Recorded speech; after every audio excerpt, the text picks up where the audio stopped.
वीवी TechVision में आपका स्वागत है दोस्तों। आज मेरे पास 14 इंची का सैमसंग का टीवी रिपेयर होने के लिए आया है।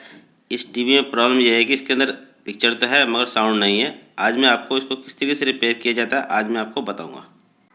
आप देख सकते हैं मैंने टीवी को ऑन कर लिया है। मैं अब इसकी आवाज़ बढ़ाता हूँ। ये देख सकते हैं कि मैंने इसकी वॉल्यूम 100% कर लिया है। इसके बाद भी इसके अंदर आवाज़ नहीं आ रहा। अब मैं आपको इसका सेटअप बॉक्स की आवाज़ बढ़ा के दिखाता हूँ। ये देख सकते हैं मैंने इसकी सेटअप बॉक्स की आवाज़ भी बढ़ा लिया है, मैं फिर भी इसके अंदर आवाज़ नहीं आ रहा। आइए अब इसको खोल के चेक करते हैं इसके अंदर किस वजह से आवाज़ नहीं आ रही। दोस्तों मैंने टीवी खोल लिया है। अब हम सबसे पहले इसके स्पीकर चेक करेंगे। स्पीकर चेक करने के लिए सबसे पहले हम मल्टीमीटर को कंटिन्यूटी के रेंज में सेट कर लेंगे। ये देख सकते हैं मैंने इसको कंटिन्यूटी के रेंज में सेट कर लिया है। अब मल्टीमीटर की दोनों वायर हम स्पीकर में लगा के चेक करेंगे। इसके अंदर बजर बजना चाहिए। अब देख सकते हैं मैंने इसको लगा लिया है मगर इसमें कोई भी कंटिन्यूटी नहीं आ रही है। अब इसी प्रकार हम इसके दूसरे स्पीकर भी चेक करेंगे। इसी प्रकार हम दूसरा स्पीकर भी चेक करेंगे। मल्टीमीटर की दोनों वायर मैंने स्पीकर में लगा लिया है। अब देख सकते हैं मल्टीमीटर में 317 ओम के आसपास दिखा रहा है, जो कि गलत है। इसके अंदर बजर बजना चाहिए और 7 से 8 ओम दिखाना चाहिए। इसका मतलब है कि हमारा ये दोनों स्पीकर ख़राब हैं। अब मैं इसके दोनों स्पीकर बाहर निकाल लूँगा और आपको चेक करके दिखलाऊँगा। साथ में आपको नए स्पीकर भी चेक करके दिखलाऊँगा, जिससे आपको अंदाज़ा हो जाएगा कि इसकी जो नए स्पीकर की कितनी कंटिन्यूटी आती है और कितना इसके अंदर ओम दिखाता है।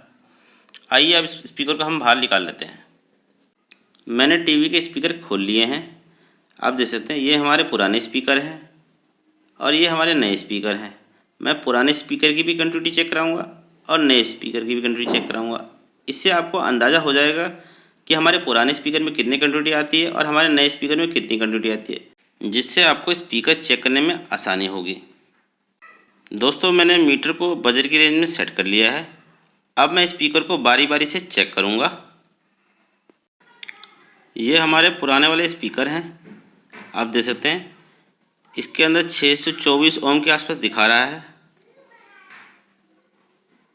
अब हम दूसरे स्पीकर भी चेक करते हैं। ये देखिए इसमें कोई भी रेंज नहीं दिखा रहा। ये हमारे पुराने स्पीकर हैं। अब हम इसके नए स्पीकर चेक करते हैं। ये देख सकते हैं, ये देखिए आप इसके अंदर करीब करीब 7 ओम के आसपास दिखा रहा है इसके अंदर, और इसके अंदर भी 7 ओम दिखाएगा, जो कि बजर भी आना चाहिए इसका। इसी प्रकार स्पीकर चेक होते हैं। ये मैंने आपको इस मीटर से बतलाया है। आपको एक बात और बताना चाहता हूँ आपको मैं। आप देख सकते हैं ये हमारे पुराने स्पीकर हैं और इन स्पीकरों में एक लोहे के लैग लगे हुए हैं और हमारे नए स्पीकर में कोई लैग नहीं है। हम इनके लैग तोड़ लेंगे और नए स्पीकरों में लगा लेंगे। आइए अब मैं आपको बताता हूँ इसको किस प्रकार तोड़ना है। आप देख सकते हैं ये मैंने लैग तोड़ लिया है। अब मैं आपको नए स्पीकर फिट करके दिखलाता हूँ। आप देख सकते हैं मैंने इसके लैग तोड़ के इसमें लगा लिए हैं। ये हमारा स्पीकर फिट हो चुका है। अगर हम इसको हिला के भी चेक करेंगे तो नहीं हिलेगा। और एक चीज़ और बताना चाहता हूँ आपको मैं, ये आप देख रहे हो वायर इसकी जो इसके कनेक्टर है ये इसमें फिट नहीं होंगे, तो हम इसको कटर की मदद से काट लेंगे और सोल्डरिंग की मदद से सोल्डरिंग कर लेंगे। आइए इसकी सोल्डरिंग कर लेते हैं। आयरन की मदद से मैंने सोल्डरिंग कर लिया है। आइए अब टीवी को ऑन करके देखते हैं। दोस्तों मैंने टीवी ऑन कर दिया है। अब देखते हैं इसके अंदर किस तरीके से आवाज़ आ रही है। ये देख सकते हैं मेरे टीवी में इसमें आवाज़ आ चुकी है, तो इसका मतलब है कि हमारा स्पीकर ख़राब था। अब मैं आपको इसकी आवाज़ कम करके दिखाता हूँ। ये देख सकते हैं आवाज़ कम कर दी मैंने और दूसरे चैनल में भी आवाज़ आ रही है। आप देख सकते हैं। तो दोस्तों इसकी आवाज़ कम कर देता हूँ मैं। दोस्तों इसी तरीके से ज़्यादातर फॉल्ट ठीक होते हैं, जो कि साउंड के अंदर प्रॉब्लम आती है और ज़्यादातर स्पीकर के प्रॉब्लम होते हैं। और इस वीडियो में मैंने आपको समझाया कि इसको किस तरीके से चेक किया जाता है। आशा करता हूँ कि आपको ये वीडियो पसंद आई होगी। मिलते हैं नेक्स्ट वीडियो में। धन्यवाद।